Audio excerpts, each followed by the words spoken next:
Quem retorna hoje aos nossos estúdios aqui no podcast da Alesp é o deputado Gilmacy Santos, do Republicanos, deputado que é primeiro vice-presidente pela segunda vez aqui na casa e também foi reeleito ao cargo de presidente da Comissão de Finanças, Orçamento e Planejamento. Obrigada pela sua visita, veio tomar um café, uma água conosco. Verdade, Renata, prazer voltar aqui ao podcast, falar com você, falar com seus ouvintes, seus telespectadores, conversar com eles, bater um papo, tomar um café, tomar uma aguinha gelada e falar um pouquinho do trabalho, do que acontece, falar um pouquinho da nossa Assembleia, falar um pouquinho do Estado de São Paulo. Trabalhos mais acelerados aqui na casa, o que o senhor tem aqui para antecipar? As audiências públicas, uma ferramenta tão importante para o munícipe, acabam de ser marcadas. Em que municípios elas serão? E qual que é a importância? Renata, é um instrumento que nós, desde o primeiro mandato nosso como presidente da CFOP, nós achamos interessante esse formato, né? Que eu sempre tenho dito. Nós saímos daqui, a Assembleia sai daqui do Estado, do centro, sai daqui do Palácio, né, 9 de julho, para ir se instalar naquela cidade, seja ela grande, seja ela pequena. No ano passado nós começamos a nossa audiência numa cidadezinha pequenininha chamada Mira Estrela. Quem conhece sabe o tamanho da cidade, acho que não chega hoje a 2.000 habitantes. E encerramos aqui na cidade de São Paulo, na Assembleia Legislativa, a maior cidade. A ideia é essa. Hoje, o formato desse ano, nós não queremos também chegar aos grandes centros. Nós vamos abranger todas as regiões administrativas, porém, nós não vamos pegar os grandes centros. Por exemplo, nós vamos para a região de São José do Rio Preto, mas nós não vamos fazer na cidade de Rio Preto. Nem Jales. Nem Jales, nós vamos fazer uma cidadezinha menor. Nós vamos para São José dos Campos, mas nós não vamos fazer em São José dos Campos. Para Ribeirão Preto, nós não vamos fazer em Ribeirão Preto. Nós vamos sair dos grandes centros para cidades menores, porque entendemos que esse instrumento, a audiência pública para o orçamento, é importante. Porque nós conseguimos, nesses anos que fizemos as audiências, extrair as ideias, os posicionamentos, as necessidades da cidade, implantar e fazer ela constar no orçamento do Estado. E é o que nós queremos fazer também para o orçamento a ser executado no ano que vem. Você tem uma ideia, nós vamos iniciar dia 3 de agosto. Fazendo uma correção, eu disse que não haveria Jales, mas Jales é a primeira. Jales é a primeira. Sim. Mas Jales, você está bem próximo, nós começamos de Mira Estrela. Não é uma cidade grande, mas não é pequena, é uma cidade média. Mas você tem toda a região que até hoje não foi feita uma audiência pública. Então vamos começar em Jales, dia 3 de agosto, e a previsão é terminar dia 25 de setembro em São Paulo. Então nós temos uma região grande aqui, Jales, Mirandópolis, que não recebeu, Álvares Machado, na região de Presidente Prudente, uma cidade pequena também, mas muito interessante, Bebedouro, Batatais, Sertãozinho, cidade de Rio Preto, Catanduva, Matão, Lins, Santa Cruz do Rio Pardo, Marília, já é um grande centro, né? Sim. Itaberá, Botucatu, Valinhos, nós fizemos várias audiências na região ali de Jundiaí e Campinas, mas Valinhos nunca tinha receberá agora. Miracatu, que é a região aqui do Vale do Paraíba, né? Do Vale do Paraíba, lá no fundo, que eles não gostam que fala que é o fundo, né? Mas é o começo. Guarujá, Ubatuba, Piracicaba, Mauá, Itaquaquecetuba e São Paulo. Pode ser que apareça mais uma ou duas a mais aqui, a gente entender mais uma ou duas. Mas a ideia aqui é chegar às 22, 23 cidades. E a ideia é exatamente levar, ouvir e acatar. Não é só ouvir por ouvir. A gente poder acatar o máximo de ideias, de pedidos que a gente puder nessas audiências públicas. E fisicamente, o senhor como presidente da comissão as audiências acontecem na Câmara Municipal e aí? É o dia todo? Como é que funciona? Não. Quem são os convidados? Geralmente, não acontece o dia todo. Nós vamos começar, por exemplo, na primeira audiência. É uma quinta-feira às 18 horas. Nas câmaras municipais. É feito todo um trabalho de divulgação, a comunicação da Alesp faz com a TV local, a rádio local, a imprensa. Os municípios da região. Da região são chamados, convidados, é enviado convite. Também o presidente da Câmara, as pessoas que recebem, também ajudam nessa divulgação. E aí vai ser quinta-feira. Nós saímos de quinta-feira à noite de Jales e vamos para Mirandópolis na sexta-feira de manhã, que é uma coisa mais próxima.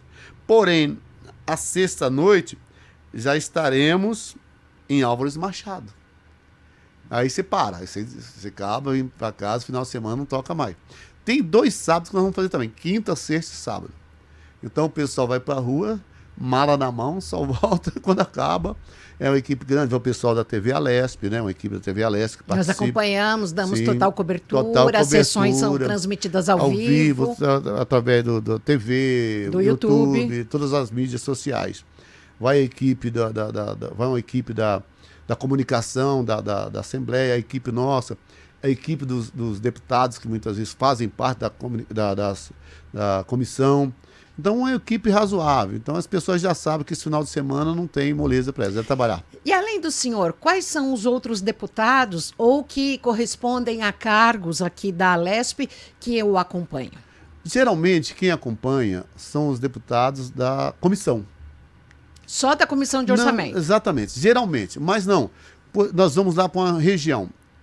Tem um deputado daquela região, daquela cidade, que ele não é da comissão, mas ele vai participar. É importante para ele, politicamente para ele, é importante ele participar daquele momento, daquela audiência. E nós até permitimos, ainda que ele não seja membro da comissão, a gente até permite que ele presida aquela reunião, presida aquela audiência, para a gente fortalecer o mandato do deputado. A gente acha super importante. Então, todos são convidados. Regionalmente, nem todos conseguem todos. Mas nós fazemos questão que, regionalmente, o deputado daquela região compareça e conduza aquela audiência. Porque na audiência vocês discutem o que deve ser feito com o orçamento do próximo ano. Exatamente. No caso do ano vindouro, o que a gente tem aqui? A informação é que há um orçamento de 307,7 bilhões de reais para despesas que somam 289 bi, correto? Para o ano vindouro? Isso. Nós temos aqui o LDO, né, que chegou, que talvez prevê isso, mas pode ser que chega mais. Se isso acontecer, nós vamos ter uma queda na arrecadação. O governo está executando agora um orçamento de 317 bi. Então, acho que deve ter revisto isso. Então, nós temos aqui um orçamento, uma peça orçamentária que sai do Palácio, com os técnicos, da Fazenda, planejamento, etc. Calculamos, nós vamos arrecadar isso, vamos gastar isso. Só que eu costumo dizer o seguinte: a realidade de Jales, por exemplo, não é a realidade da capital. E nem daquela pequena cidade de Álvares Machado. Álvares Machado. A realidade deles não é a mesma. Então, nós vamos ouvir eles dizer lá para a gente: olha, nós precisamos que no orçamento conste aí um dinheiro para a gente consertar, por exemplo, as rodovias, as vicinais que não estão consertadas. Nós precisamos aqui que vocês botem um dinheiro aqui, tira daqui da educação, por exemplo, botam na saúde, ou eles vão trazer a sugestão para a gente. Sugestão da necessidade real deles. Então, nós, ouvindo isso, vamos compilar isso e vamos trazer e vamos apresentar ao planejamento. Olha, precisamos fazer essa mudança. Então, para quê? Para a gente atender a necessidade de Álvares Machado. Que isso aqui, para eles, não vai resolver. Resolve a gente tirar daqui e mandar para cá. Essa é a ideia da audiência pública. E para dar celeridade ao processo, os municípios precisam apresentar os projetos, entre aspas, prontos? Não há necessidade, porque o orçamento praticamente ele vem pronto. Ele vem pronto para cá, já dizendo os percentuais de cada pasta. Então nós chegamos, ouvimos isso, e aqui cabe a nós, a Comissão de Finanças e Orçamento, fazer aqui as nossas emendas e apresentar ao governo. Olha, precisamos mudar. Aí essa mudança é feita através da comissão. Esse remanejamento. Nós vamos solicitar que seja feito remanejamento. Uma vez feito, nós apresentamos, emendamos o projeto, o orçamento, e votamos aqui e ele passa a constar para ser executado no ano vindouro. E é importante, até pela expertise que o senhor tem, a participação pública nas audiências, a participação da população? Sim, é muito importante. Eu vou dar para você só um exemplo. Nessas audiências públicas, nesses 2 últimos anos, nós descobrimos, por exemplo, a importância de se investir, de se abrir espaço para aspas aqui, um problema que não é um problema, é só força de expressão, em relação ao transtorno do espectro autista. Eu não sabia que São Paulo tem tantos autistas como tem. Em toda a audiência pública, nós tivemos nas 30, nós ouvimos reivindicação para esse tema. Então nós temos que fazer alguma coisa para colocar dinheiro para esse tema. Então, é um dos fatores. Em todo o Estado. Em todo o Sistema Estado. de educação, de saúde. Exatamente. Então, você tem que falar ao governo, tem um problema que vocês não estão atendendo, que é esse pessoal aqui. Essa turma aqui do teto não está sendo atendida. Então nós precisamos remanejar dinheiro para atender essa turma. Vai atender aonde? Na educação? Vai ter que atender na saúde? Mas nós temos que colocar mais dinheiro aqui. Não, nós vamos tirar daqui um pouquinho para colocar lá. Então é muito importante a sociedade civil participar. As lideranças, as entidades, mas a sociedade sozinha participar também é muito importante, muito interessante. Essa pressão torna-se é uma pressão positiva e que dá força aos políticos da região. Correto, porque muitas vezes o político da região, ele foi eleito ali na região, mas ele sai da região para vir trabalhar todo dia aqui na Assembleia, volta para lá só às vezes, final de semana, quando ele está lá cuidando da sua base. Mas a região dele é grande, ele não tem noção do que está acontecendo. Então, quando você vem, a região vem trazer as demandas, para o político, para o deputado, seja ele federal, estadual, seja estadual ou federal, é interessantíssimo ele estar participando e ouvir as demandas da sua região, sem dúvida. No ano passado, nós tivemos audiências públicas físicas ou via online, virtuais? Foram virtuais? Vamos manter esse formato. Nós vamos manter, acho que interessante. Mas vai manter o virtual ou vai ser híbrido? Porque vocês não vão... Híbrido. Vai ser híbrido. O ano passado também foi híbrido. Foi híbrido. Nós vamos manter esse formato de virtual e presencial. Porque aí as pessoas conseguem participar. Sempre dando a preferência ao presencial. Mas é claro, nós vamos abrir essas exceções porque tem necessidade também do virtual. E quais os outros campos que são muito demandados durante uma audiência pública? Transporte, principalmente o transporte, que nós somos as regiões agrícolas.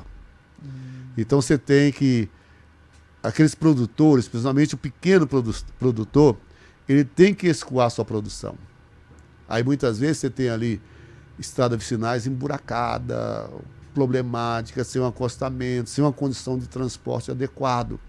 Então o transporte é super requisitado, super pedido, exatamente por isso, para os pequenos produtores fazer o escoamento da sua produção. É muito pedido. Saúde nem se fala, né? Saúde é o comum. Mas nós ouvimos muito transporte por causa disso. A região que a gente vai, é como diz lá na minha terra, é roça. E na roça você produz, você tem que escoar. E escoamento agora não é de carro de boi, é caminhão, né? O caminhão, sim, você vai... aumenta o valor da produção. Se você pega uma estrada sem condição, você vai quebrar aquele caminhão, você vai demorar mais para tirar aquele produto de onde está. Se é perecível, vai estragar. Vai estragar. Então, o transporte também é algo muito solicitado, requisitado de mudanças também na nossa audiência. Deputado, agora no mês de junho, quais são as principais demandas aqui da Alesp?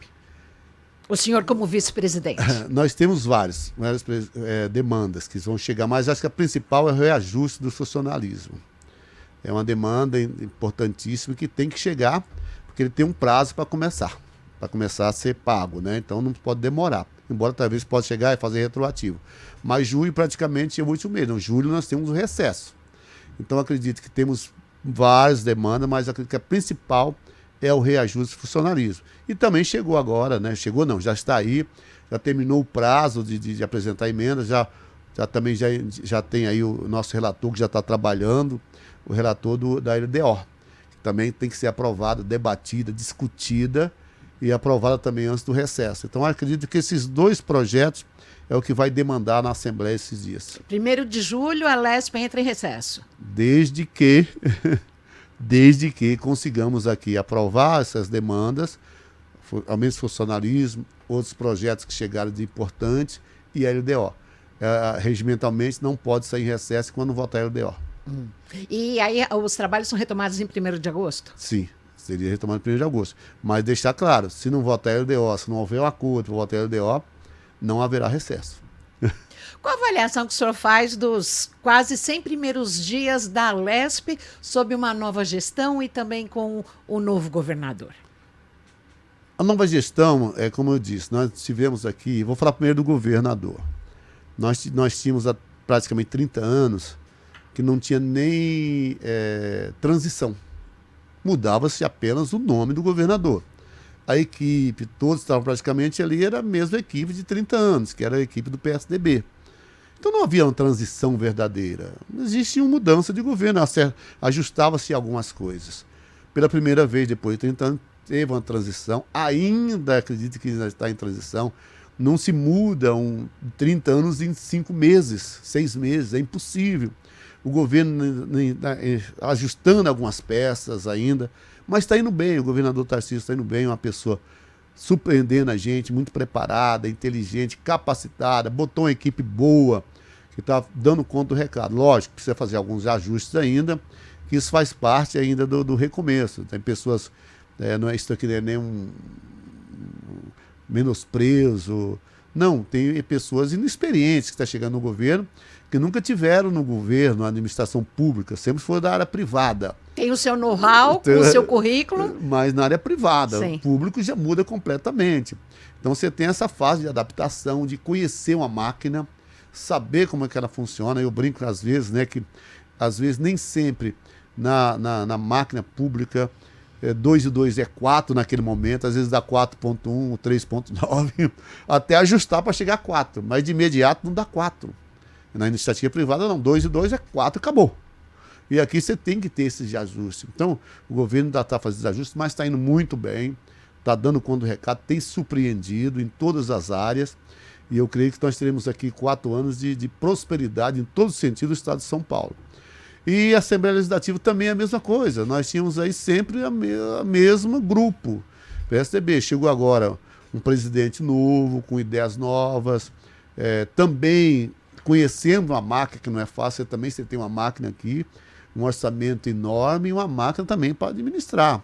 Também, embora ele esteja aqui no 3º mandato dele, já foi prefeito, já foi vereador, mas faltava esse conhecimento dessa máquina chamada Assembleia Legislativa. Mas que ele está indo muito bem, ele prometeu aqui um trabalho diferenciado com os deputados, está conseguindo fazer isso, está cumprindo a sua palavra, o seu compromisso de campanha para a presidência. Eu estou muito contente, muito otimista em relação à Assembleia Legislativa também. O que o senhor acha que ele já está fazendo de diferente em comparação às gestões anteriores? Valorizando mesmo, de verdade, os deputados. Essa é uma casa que tem 94 deputados, cada um com pensamentos diferentes, ideologias diferentes, motivos de trabalho diferentes. E ele prometeu que estaria valorizando os deputados o seu mandato. E ele tem procurado fazer isso. Acho que ele está no caminho correto. Independente da bandeira, a valorização e o respeito. A valorização e o respeito, independente da bandeira. Não importa se a pessoa é oposição. É a bandeira dela, ela tem que ser respeitada. Ela tem que ser respeitada. É o trabalho dela, é a bandeira dela. E o presidente tem que ser exatamente assim. Ele não pode puxar pela ideologia, pela uma bandeira. Ele é o presidente da Assembleia. Ele não é o presidente de um partido, de uma bancada. É o presidente da Assembleia e isso ele está indo bem. Agora, deputado Gilmar, nós temos nesta legislatura, nessa 20ª legislatura, o maior número de parlamentares mulheres. Já está sentindo que tipo de barulho que elas estão fazendo? O que o senhor tem a dizer? O que o senhor já está percebendo? Nós temos aí muitas que chegaram novas, né? Novas também, você percebe que elas estão ali ainda, às vezes até um pouco assustadas. Os mandatos coletivos. Os mandatos coletivos, mas os mandatos coletivos já têm uma experiência, né? Essa sabe fazer barulho. Estou falando nas novas. Mas eu acho que vai ser um mandato interessante, Eu falo isso não é nenhuma hipocrisia, nem boca para fora. A visão da mulher, em todo sentido, ela é diferenciada. Em casa, eu brinco sempre, falo para meus amigos, você quer ter sucesso na vida? Ouve a tua mulher, porque ela enxerga ou eu não enxergo. Ouve a dona Ana. Ouve a dona Ana, porque ela enxerga onde a gente não enxerga, ela vê o que a gente não vê. A nossa visão ela é aqui, ó. A dela é periférica. Ela vê, parece que tem 10 olhos, né? Vê tudo. 360. 360 constantemente. Então, às vezes até a gente brinca, você viu isso? Não vi. Mas e a realidade, ela fala, não faz isso. Se você tem mais, você quebra a cara. Se você ouve e não faz, daqui a pouco você descobre, ó, se você tivesse feito, você tinha se arrebentado. Então, a visão da mulher dentro de casa, na empresa que ela trabalha e na política também é diferenciada. Então, eu acredito que vai ser muito bom a participação delas aqui e eu acho que vai trazer muita qualidade à nossa Assembleia Legislativa. Em que áreas, principalmente? Olha, acho que em todas as áreas. A mulher é dinâmica, né? Ela não tem uma área específica, não. Acho que o que colocar na mão dela, ela dá conta do recado. E o decano, o deputado Suplicy? Zé Suplicy é uma figura, né? O Suplicy é um doce, é um amor, não tem como a gente não admirar e não gostar dele, né? É uma pessoa diferenciada também, decano, embora ele com seus quase 90 anos, você vê diariamente aqui na tribuna, falando, debatendo, trabalhando, pra gente é um exemplo. E é uma pessoa super honesta e capacitada e qualificada, né? Que só engrandece a nossa Assembleia Legislativa. E nós, jornalistas, quando entrevistávamos o então político, o deputado Suplicy, ele gosta de falar, né? Você dá a linha, ele vai. E aqui, é o que parece, ele está seguindo as regras no pequeno parlamento e vai. Eu tinha até essa preocupação com você, com todo respeito, Suplicy. Eu tinha essa preocupação, que você via no Senado. O Senado, acho que cada senador tem 30 minutos, 40 minutos numa tribuna para falar. E você viu o Suplicy todos os dias falando 30 minutos, 40 minutos. Eu falei, como é que vai ser o Suplicy falar só 5? Será que a gente vai conseguir, vamos dizer assim, dominar isso? Mas, por incrível que pareça, ele é disciplinadíssimo. Ele tem se adequado muito ao que parece. A gente fica acompanhando aqui da redação. 5 minutos dele lá, ele termina, os 10 minutos ele termina. Às vezes passa aquele minutinho que faz parte do jogo. Mas eu admiro ele. Nós estamos aqui na Assembleia.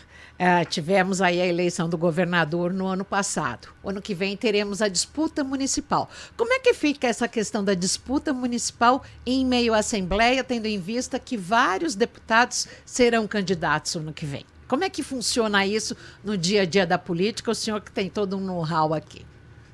Olha, faz parte também desse jogo, né? Porque, como nós falamos aqui regionalmente, alguns deputados vão disputar nas suas cidades a prefeitura. Isso faz parte, acredito que alguns até serão eleitos. E regionalmente, mesmo aquele que não vai disputar, mas ele tem que se envolver na sua cidade, na sua região, porque são procurados nesse momento por aqueles candidatos que, de certa forma, o ajudaram a eleger. Então, ali é uma recíproca, um retorno. Então, o envolvimento da Assembleia é total. Não tem como a Assembleia não se envolver numa eleição municipal. E isso acaba acirrando, inclusive, os debates aqui dentro, ou não? Só nos grandes centros. Nós vamos ouvir muito falar aqui dentro. Nós não vamos ouvir falar, por exemplo, da disputa vamos falar de Jales. Não vai ter uma disputa acirrada. Mas esse debate lá não vem para a Assembleia. Entendi. Mas com certeza, São Paulo vai vir, Guarulhos vai vir. Campinas vai parar aqui dentro. ABC, todas as cidades da ABC, com certeza terão debates fervorosos aqui dentro. Então, não tem como, faz parte. Inclusive com a retomada de partidos que querem voltar, até em função do presidente. Nós já estamos essa disputa acirrada faz algum tempo. Agora, voltou de novo a polarização ali, PT, PSDB de novo. Vai ser uma coisa bonita de se ver. Você não acha que o PSDB tem força para voltar agora nos municípios em 2024? O PSDB, eu entendo o seguinte, o PSDB, eles mesmos sabem disso, eles estão no recomeço. Nós temos dentro do PSDB nomes fortes, que independente do partido. Nomes que mantêm ali a sua força, independente do partido PSDB. Quem? Vamos lá. Vamos falar do ABC. Orlando Morando, uma grande liderança, um grande prefeito, que embora não venha para a reeleição, mas tem força, é um nome forte do PSDB. Paulo Serra, outro nome forte. Então você tem ali uma disputa interessante no ABC. Você tem alguns Santos, um Paulo Alexandre Barbosa, que é um nome forte do PSDB. E você tem alguns lugares ainda que tem força. Embora muitos estão saindo do PSDB, mas aqueles que permaneceram, aqueles PSDB raiz, são fortes. Não o partido, mas o nome da pessoa, a pessoa propriamente. E aqueles partidos que surgiram como uma esperança para quem não queria mais a tradição, o tradicional, esses partidos, entre aspas, morreram na praia, o Partido Novo, o que o senhor tem a dizer desses últimos? Eu vou falar aqui de uma forma, assim, da minha visão, para aquilo que nós fazemos. Eu sou de um partido que tem crescido a cada eleição, seja municipal, estadual, federal. Por quê? Porque tudo que você vai fazer, que você quiser fazer bem feito, você tem que ter planejamento e organização. A verdade é que muitas vezes os dirigentes de partido não tratam o partido como uma organização, como uma empresa. E o partido é uma empresa. E se você não gerir ele bem de forma ideal, ele não vai subsistir. Então nós do Republicanos, nós temos planejamento. Nós planejamos. Terminou a eleição dia 2 de outubro passado, no dia 3 a executiva estava reunida planejando a eleição próxima. Planejando, planilhando e trabalhando, não só planejar. Planejamos, vai ser assim, agora acabou. Vamos esperar. Não. É um trabalho constante e diário. Então, talvez o que falta nesses partidos são isso. E também tem uma meta, tem ideologia. Você não pode estar num partido simplesmente para ganhar uma eleição. Então, aí você vem com ideologia e metas diferentes. O Novo era um partido que tinha tudo para crescer, como você falou.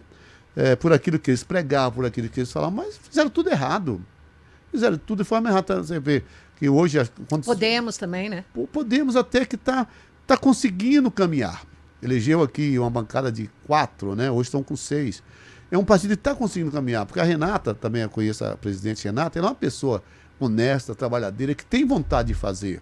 Então ela não deixou cair. Mas você vê partidos históricos que se acabaram. O PCdoB, por exemplo. Partido histórico.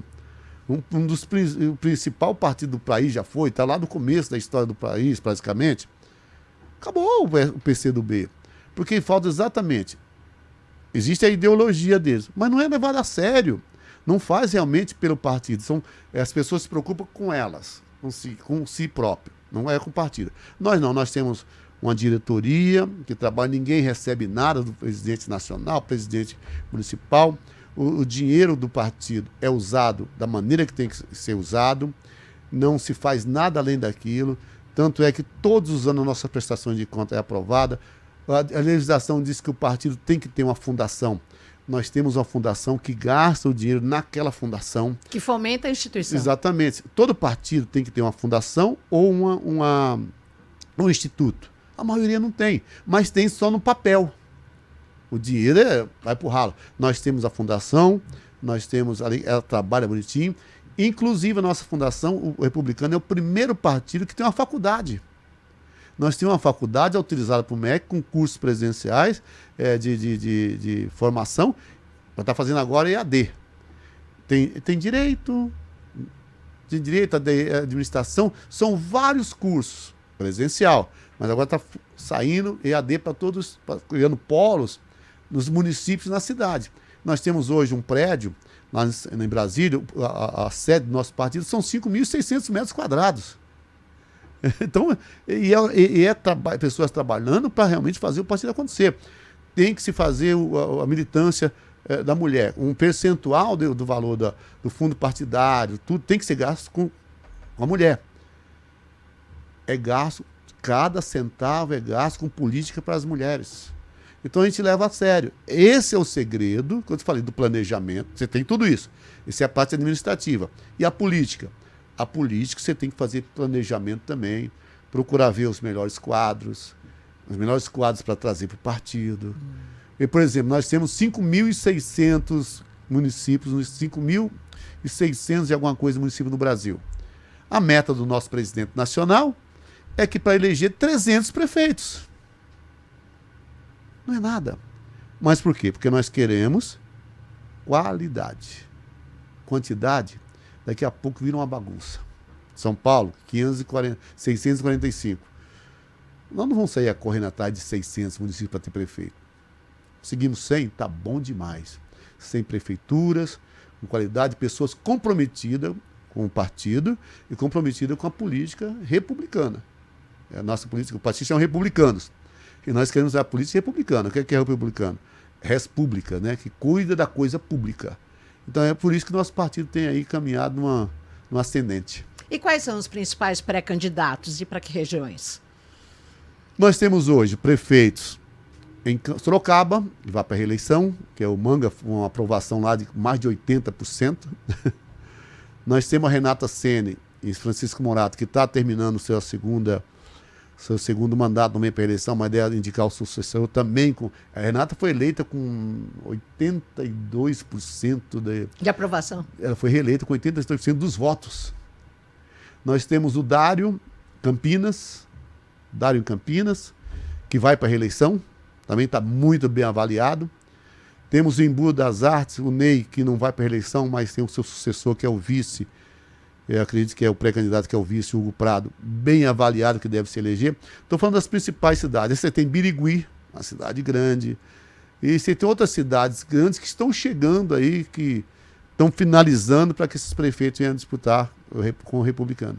Até quando um partido trabalha, e no caso do Republicanos, um partido tão organizado, não é que aceita, mas que são feitos as conversas, os cafezinhos para que receba um novo candidato? Os cafezinhos existem, nós atendemos todo mundo, né? Aí a gente coloca, você quer ser candidato? Quero, tá bom.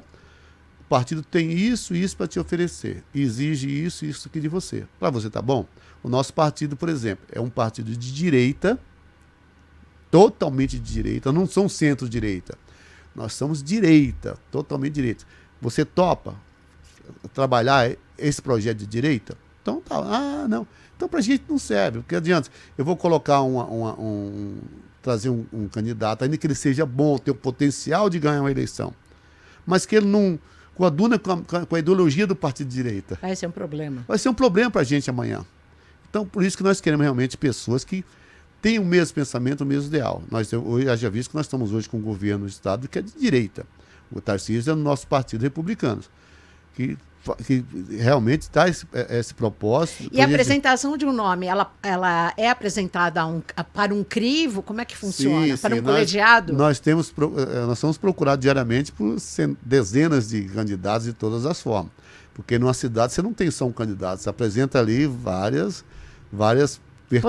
possibilidade de vários candidatos, que cada um diz que vai ganhar a eleição. Então, a gente eu conheço um pouco do estado de São Paulo, mas nós temos um pouquinho. Mas nós temos os deputados regionais, nós temos os coordenadores regionais. Então, não é porque o rapaz, eu quero ser candidato a prefeito naquela cidade. Você quer ser? Tá bom. O que você pensa? Aí nós temos o presidente estadual, aí nós temos uma comissão, que nós vamos analisar, esse candidato aqui, que você acha, tem a proposta dele assim, vamos chamar o deputado que teve mais votos daquela cidade, o que você acha disso aqui? Você conhece essa situação? Então não é simplesmente uma pessoa que bate o martelo. Existe uma comissão para avaliar e analisar e dar o ponto final. Lógico, sempre ímpar, né? Que a disputa, sempre na democracia a maioria vence. Com certeza. E frente a essa questão, o senhor acha que a eleição de 2024 vai ser muito, muito agitada, pensando aí no nível nacional? Vai. Nós ainda teremos aí a polarização direita-esquerda. Eu acho que o Brasil assumiu isso de uma vez. O Brasil hoje está dividido dessa forma, direita e esquerda. Enquanto político, o senhor nunca tinha visto isso dessa forma? Não, dessa forma não. Nós tínhamos aí, mesmo porque a direita estava escondida. A direita não mostrava a sua cara. A direita estava ali, mas ela é bem escondida. Ela não fazia o que fez agora, né? Com a eleição, o advento Bolsonaro, a direita ressurgiram com força. E isso polarizou. Você pode ver, hoje a disputa vai na Câmara Federal, oposição e governo. A esquerda é governo total e quem é a oposição ferrenha? É a direita.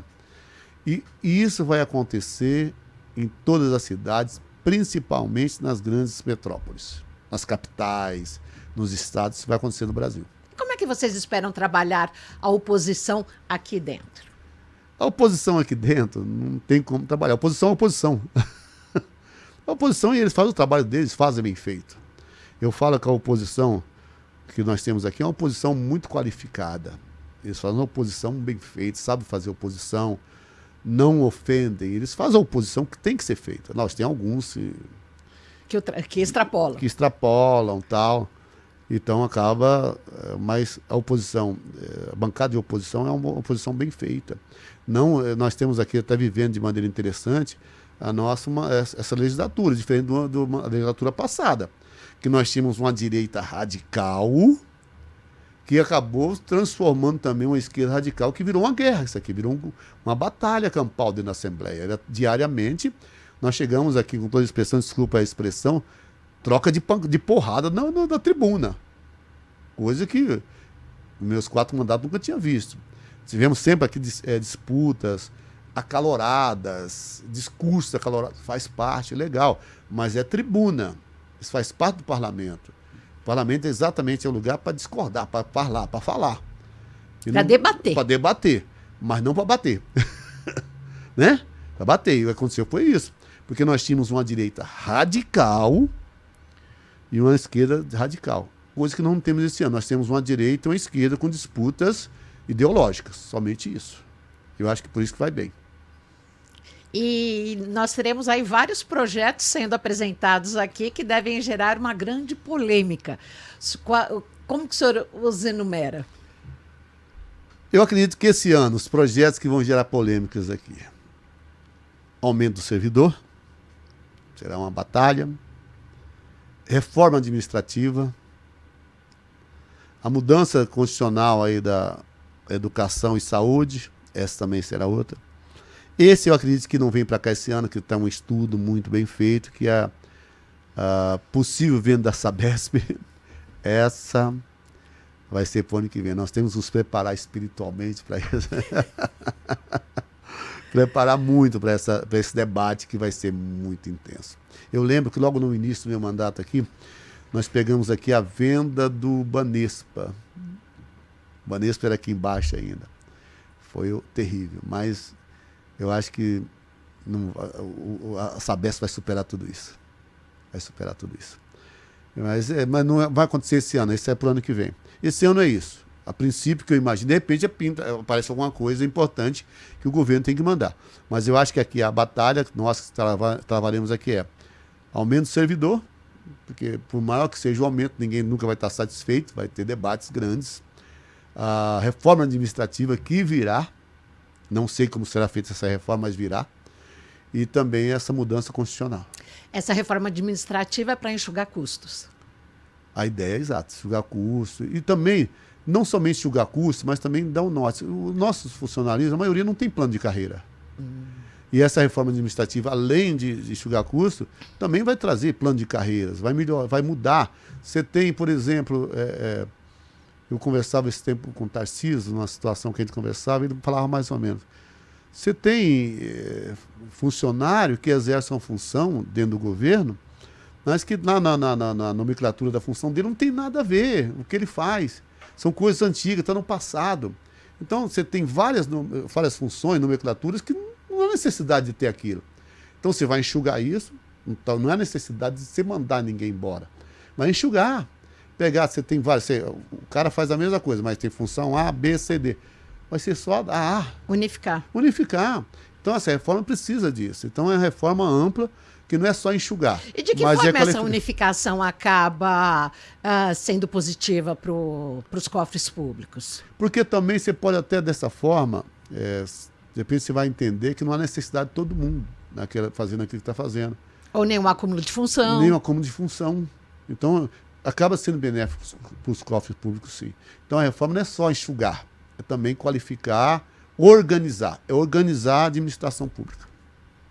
E essa organização aí tende a fazer um Estado melhor? A proporcionar um Estado melhor? Se não for, eu acho que nem tem nem por que mandar uma reforma para cá. Tem que ser. O governo, com certeza, está fazendo um estudo com a equipe dele para mandar para cá exatamente para isso. Para mostrar para a Assembleia, deputados, eu estou fazendo isso porque se eu fizer assim, o Estado vai ficar melhor por isso, por isso, por isso. Isso ele vai ter que apresentar para a gente aqui. Não basta somente ele mandar um projeto, fazer lá os 500 artigos que tem. Então, explica para a gente, explica para a Assembleia, faz audiências públicas, faz campanhas explicativas para a população. Eu acho que é por aí. O senhor acha que falta muito essa multiplicação de informação para a grande população? Falta. A nossa população, não sei se é porque quer, não sei se falta vontade, mas nós somos muito mal informados.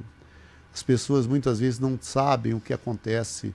Está na sua frente, ali é um direito dela, é um dever dela, mas ela não se importa em saber o que se faz. A nossa população, ela sofre muito por falta de informação. Porque se eu tenho mais informação, eu sei o que fazer. Existe até, me perdoa aqui, existe eu leio muito e gosto, Existe um versículo na Bíblia que Deus fala: o meu povo sofre porque lhe falta informação. E é a realidade. Falta informação. Porque, às vezes, eu vou brigar achando que é um direito meu e não é. Aí eu vou brigar, arrumar uma confusão, ficar esperando, não é. Então, se eu sou mais informado, eu pergunto, muitas vezes eu vou nos lugares, falando com jovens, falando com as pessoas da cidade. Vem cá, você já visitou a Câmara Municipal para ver o trabalho do seu vereador? As pessoas não têm a menor noção do que é uma Câmara Municipal. Você já leu a lei orgânica do seu município? O que é uma lei orgânica? As pessoas não sabem. Então, falta assim, se o nosso povo fosse mais informado, acho que nós teríamos uma qualidade de vida melhor, uma qualidade de governo melhor. Em tudo, a nossa qualidade seria bem melhor. Falta informação. Porque falta informação. Aí a pessoa vai por aquilo que ela ouve. Eu fui, esse tempo atrás, num lugar. Aí eu estou no meu 5º mandato. Aí a pessoa vem dizer para mim: não, mas tá bom, você está bem agora, você está aposentado, né? Eu não entendi. Porque lá fora diz que o deputado, depois do 2º mandato, se aposenta para ganhar o dinheiro, o salário completo. E todo mundo compra essa ideia. E o senhor está iniciando seu 21º ano aqui de trabalho. Eu estou sossegado, estou aposentado. E não é uma realidade. E não é uma realidade, mas as pessoas, alguém passou para ela que é.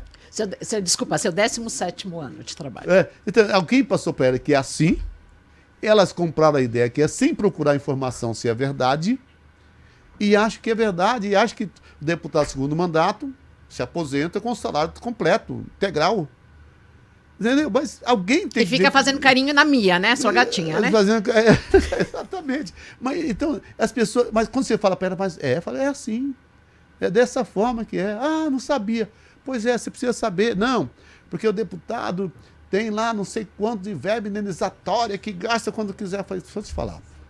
Deixa eu te falar como é que funciona. A verba indenizatória funciona o seguinte: eu tenho um valor que eu gasto do meu dinheiro, apresento a nota, tem um núcleo que examina, vê se está de acordo e me reembolsa. Se eles acharem que não está de acordo, não me reembolsam.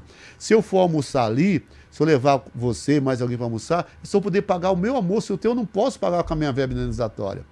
É só um exemplo que estou dando para você. Mas as pessoas acham que não, que nós aqui deitamos e rolamos. Então essas informações faltam chegar para as pessoas. E outras mais também. A informação que ela tem direito na cidade, o que ela pode fazer, o que ela não pode fazer. Aí é muito fácil eu ficar na televisão, ouvindo só as manchetes, porque as pessoas não gostam de... Ou nas redes sociais. Nas redes sociais. Porque a televisão, se ela fazer uma matéria que seja longa, não vai passar de 3 minutos. E a pessoa fica 3 minutos, ela está ali pensando na morte da bezerra, ela não está nem aí. Aí vai nas redes sociais, aí só vê a manchete. Governo está fazendo isso. Nossa, que coisa. Mas não lê a matéria completa que está... Não sei se é de propósito. Para exatamente... Então falta essa informação. E elas vai comendo pela mão dos outros somente daquilo que interessa. O Brasil, nosso povo, sofre realmente falta de informação. E eu falo para vocês, na própria família, muitas vezes eu tenho que apagar uns incêndios lá, que não tem a menor ideia do que está falando. Vem cá, companheiro, deixa eu te falar. Isso funciona assim, assim, assim, assado. Caso sério. No cafezinho, o senhor é obrigado a... Sim, tá. Às vezes, a família, não a família propriamente, a família um pouco mais distante, você está ali no almoço, você tem que ouvir uma piadinha às vezes. Acontece. Aí você tem que chamar, vem cá, senta aqui, deixa eu te explicar como é que... Pois é, então para de falar besteira. Qual foi a maior besteira que o senhor já ouviu, assim, entre amigos, familiares? Que o senhor falou assim, não é assim. É exatamente isso. Acha que a gente tem direito a milhões de coisas. Tem os penduricalhos. Os penduricalhos, o salário, um monte de coisa, e você ouve assim. Então, né? Aí você chega, vem cá. Você ganha quanto, amigo? Eu ganho tanto. Aí eu sou sincero, eu ganho isso por mês. Me desconta 27,5% de imposto de renda. Falei, quanto? Sobrou quanto? Tá. Aí eu tenho mais isso. Eu pago o meu aluguel. Você paga o aluguel? Não, eu pago o meu aluguel. Eu pago a prestação do carro. Eu tenho que comer, eu tenho que me vestir. Sabe quanto me sobra? Sobra isso. Tá bom pra você? Cara, é isso aqui que eu tenho. Eu vivo disso aqui. Eu não tenho empresa, eu não tenho nada. Eu vivo do meu salário. Você vive do teu, eu vivo do meu.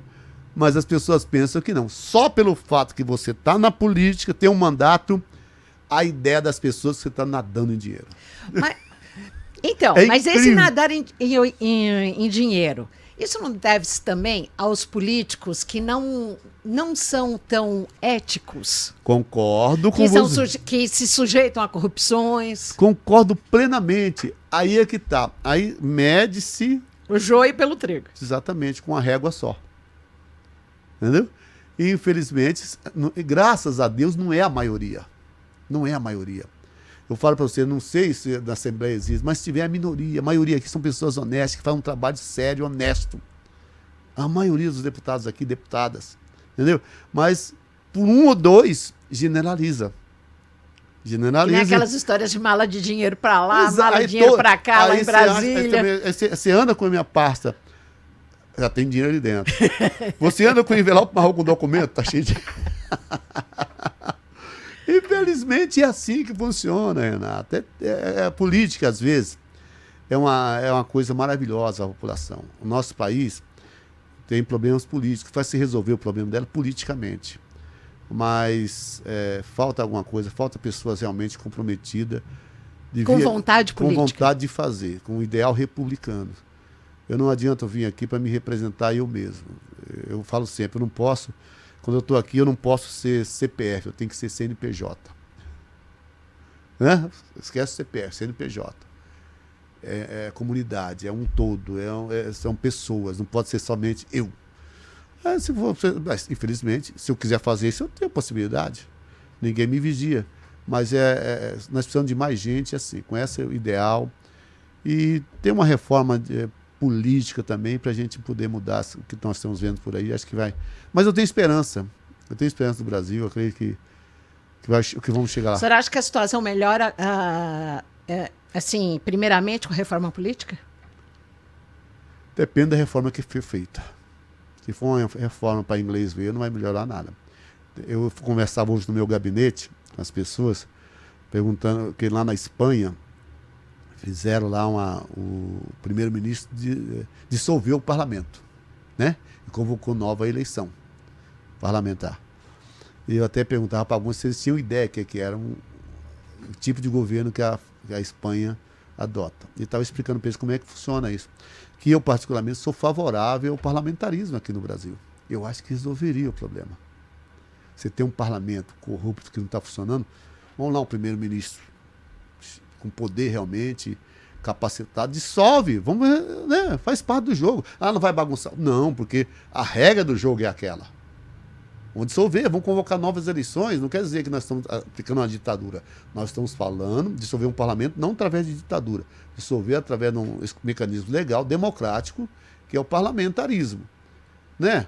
Teve um país, eu não lembro se foi Itália, qual foi, num ano, parece que dissolveu o parlamento 2 ou 3 vezes. Não está dando certo, vamos refazer. Uma hora tem que dar certo. E eu, particularmente, sou favorável ao parlamentarismo. Mas, infelizmente, minha voz é tão baixinha que eu não consigo ter eco para chegar a algum lugar. Deputado Gilmar, como é que são os seus cafés com o governador Tarcísio?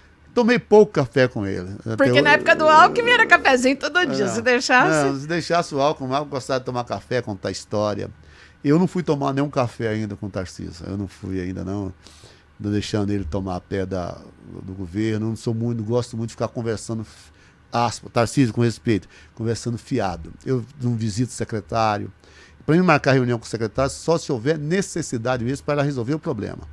Eu não sou muito de ficar marcando para ir tomar café, conversar fiado. Né? Como é que o senhor vê a visita e a prestação de contas dos primeiros secretários aqui, que eles começaram a vir no final do mês de maio?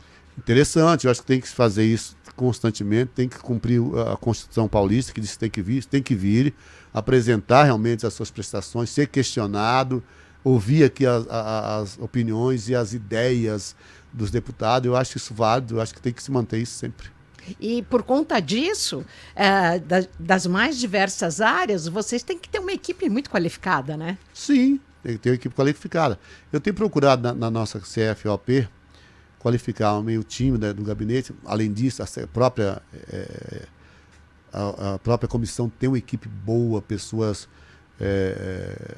concursadas, né? Pessoas profissionais capacitados, que dá todo o respaldo para a gente, pessoas realmente que sabem os caminhos, que mostram realmente o que fazer.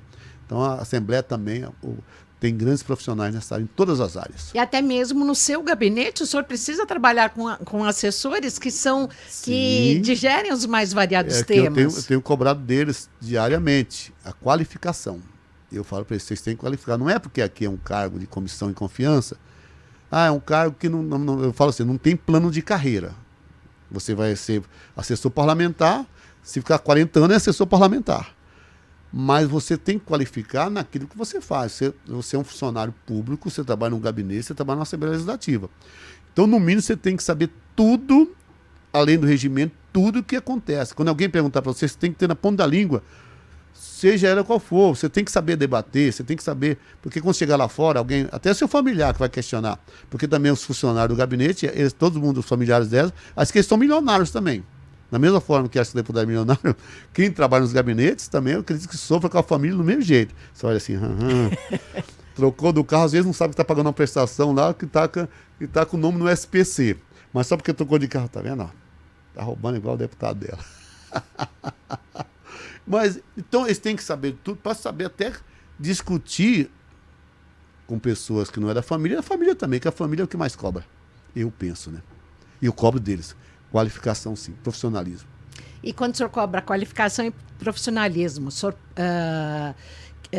provoca uma reciclagem, um estudo, um novo estudo, novo curso? O curso, assim, a maioria deles estão estudando, fazendo pós-graduação, estudando alguma coisa. Se aperfeiçoando. Mas eu provoco eles também, eu sou meio agitado. Aí eu estou saindo de casa de manhã, vem uma ideia. Por exemplo. Na votação do marco temporal. Todo mundo fala no marco temporal. Aí eu falei, vou provocar eles. Aí no grupo de funcionários eu pergunto, vem cá, conta pra mim, eu quero saber que eu estou em dúvida. Estão se falando lá em Brasília do marco temporal que vai ser votado. O que é o marco temporal? Aí eu provoco todo mundo. E de que forma isso pode ser? Eu provoco todo mundo, me conta pra mim o que é. Eu quero ouvir de cada um. E no Estado, de que forma isso pode ser utilizado? Eu quero ouvir de cada um que vocês estão inteirados com o que está acontecendo no Brasil. As consequências disso aqui no Estado. A consequência disso. Aí o pessoal não sabe. Eu falo, pois é. Aí eu vou lá e falo, vocês falam, é isso. Antes eu provoquei. Esses dias também eu provoquei quando teve os índios pararam a Bandeirantes. Eu estou vindo para cá, moro em Campinas, e a Bandeirantes parada, aí eu falo assim no grupo, eu vou provocar eles de novo. A Bandeirantes está parada, a manifestação dos índios. Vocês sabem por que exatamente os índios escolheram este lugar? Aí uns contam a história, contra a outra, né? Porque eu provoquei eles saber por quê. Porque está acontecendo a coisa no Brasil, é interessante, está mexendo com a nossa vida. E eu preciso saber por que aquilo está acontecendo. Aí, até mesmo, essas pessoas vêm falar comigo no gabinete, perguntam, por que está acontecendo essa manifestação? A repercussão disso. Aí eu provoquei eles para responderem. Aí contam muita história, mas a minoria, poucos sabiam que ali na reserva tem lá uma reserva, tem índios, tem aldeia aqui dentro do Parque do Jaguaraguá. E eles escolheram exatamente o que está na cara deles. Eu sabia, mas provoquei eles para ver se vocês sabiam, para poder responder para as pessoas que vai precisar de resposta. Então eu provoco eles. E como é que o senhor viu aí a retirada dos índios? Teve muita polêmica? Eu acho que não, acho que o governo fez o certo, eu acho que o meu direito termina quando o do outro começa. Eu acho que tudo bem, eles têm o direito de reivindicar, mas não pode impedir que milhões, dezenas de pessoas, impedir que milhões de pessoas cumpram o seu dever de trabalhar. Eu acho que a polícia, o governo agiu de maneira correta. Questão de saúde também? Questão de saúde. Eu moro em Campinas, você tem noção, todas as estradas para mim e para cá estavam travadas, eu não conseguia chegar. E se a pessoa tem uma consulta urgente, uma cirurgia, como é que fica? Esperou 3 anos para conseguir. Então essas manifestações são legítimas. Vamos escolher o local, desde que me atrapalhe. Eu também tiro o meu direito de ir e vir. Então eu acho que a polícia agiu de pronto, foi perfeito, não houve bagunça, ninguém se machucou. Nota 10. Já que a gente falou dessa questão de segurança, como é que o senhor enxerga hoje, mais uma vez, a polêmica das câmeras nos uniformes policiais? Você acredita que eu não tenho uma opinião formada ainda? Porque você conversa com alguns policiais, são favoráveis. Você conversa com outros, são contra. Se eles que estão ali na ponta, vivendo, Não tem opinião? Para mim fica difícil. Eu ouço pessoas do CONSEG ligadas aos conselhos de segurança que são contras, que falam que desde que as câmeras foram instaladas,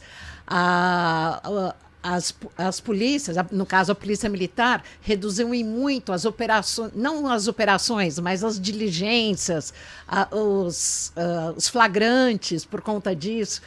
Aí você para e pensa, fala assim, mas você tem outro lado que diz que não, e melhorou.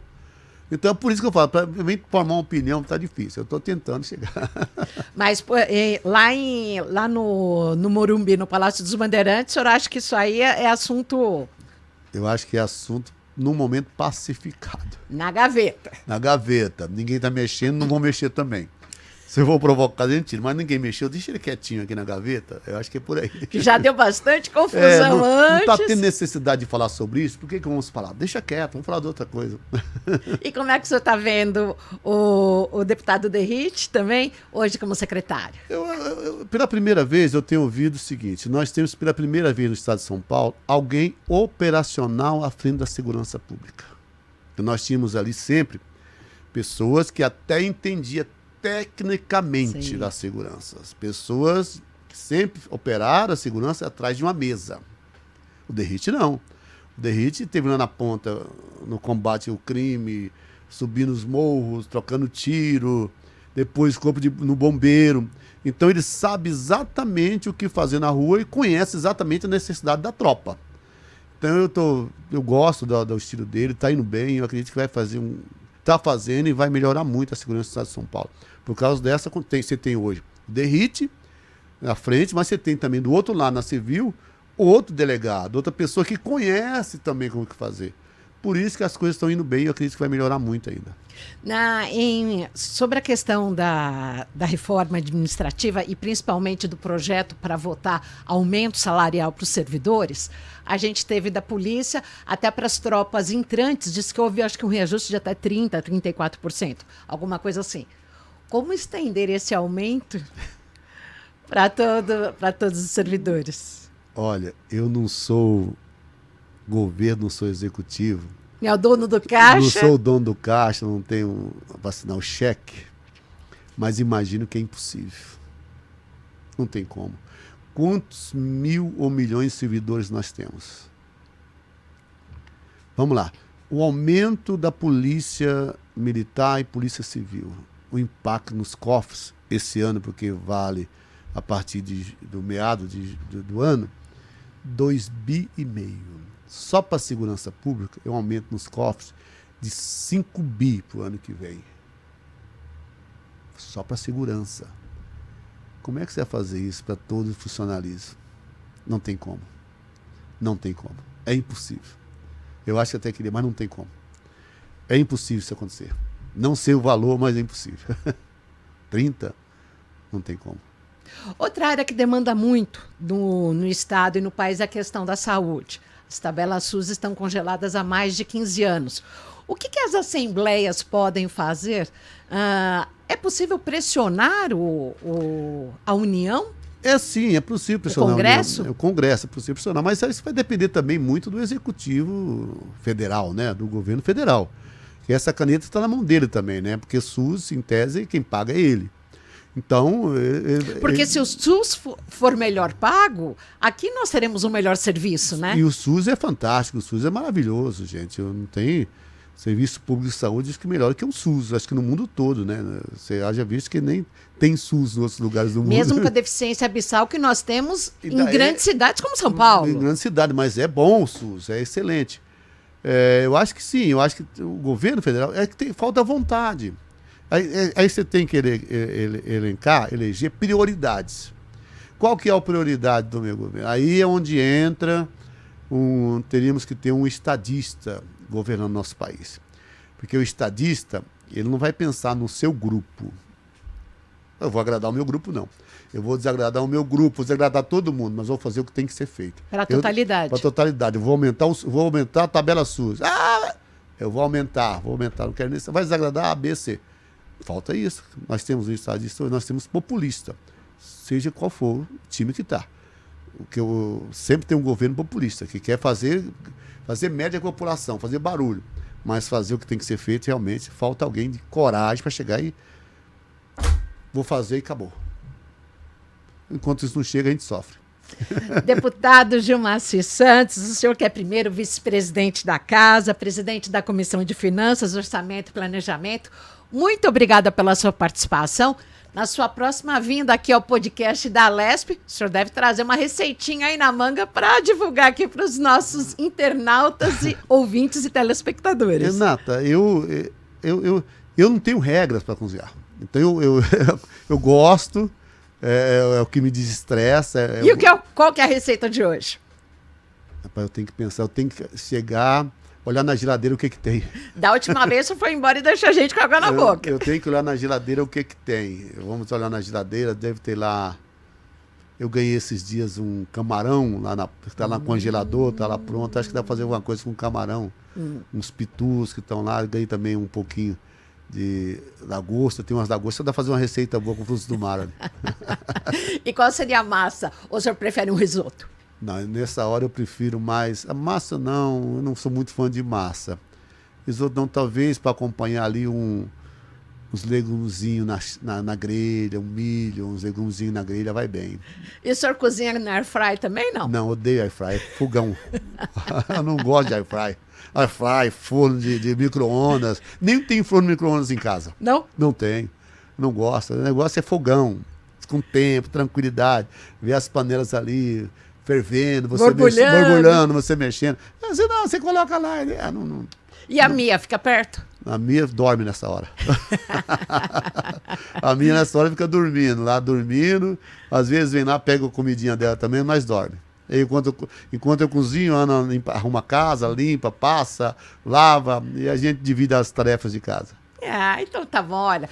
Foi um prazer, muito obrigada e volte sempre. Eu estaria aqui sempre que chamar. É só falar com a gente e está à disposição sempre, Renato. Prazer estar com vocês aqui mais uma vez. Muito obrigada. A gente agradece aqui ao deputado Gilmacy Santos. Tivemos trabalhos técnicos aqui na direção de imagem de Carol Matias, direção de vídeo e na edição também o Renan Augusto, Sibelius Toledo no som. Muito obrigada, fique sempre com a gente. Olha, podcast da Alesp todos os dias no ar, sempre às 7 da noite no Spotify, no YouTube e às 8 da noite aqui pela TV Alesp. Fique sempre com a gente.